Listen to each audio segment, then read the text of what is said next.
Insulation resistance testing करते समय हम लोग डीसी सप्लाई ही क्यों यूज़ करते हैं?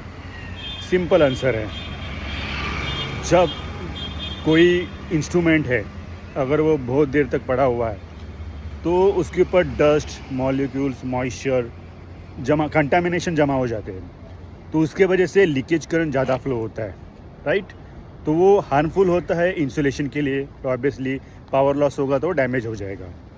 तो बेसिकली अल्टरनेटिंग करंट जो होता है वो टाइम के हिसाब से चेंज होते रहता है। डीसी में डायरेक्ट करंट होता है वो कांस्टेंट होता है। जब भी हम लोग सप्लाई देते हैं तो वहाँ पे 3 करंट क्रिएट होते हैं। एक तो होता है कैपेसिटिव करंट, लीकेज करंट और होता है एब्जॉर्प्शन करंट। जब हम लोग एसी सप्लाई देते हैं तो एसी सप्लाई देने के बाद क्या होता है, वहाँ पे कैपेसिटिव करंट होता है वो ज़्यादा होता है। उसके वजह से क्या होता है, लीकेज करंट जो होता है वो टोटल करंट के फॉर्म में आ जाता है, तो वो डिटेक्ट करना बहुत डिफ़िकल्ट होता है।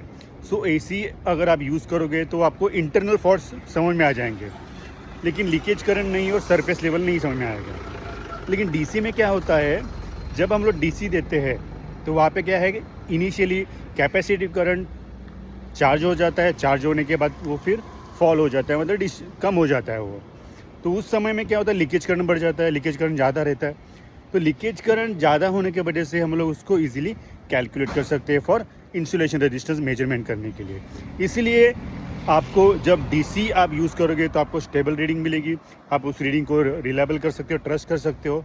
हेंस इंसुलेशन रेजिस्टेंस टेस्टिंग करते समय डीसी मोस्टली प्रीफर किया जाता है surface level, that is leakage current find out करने के लिए।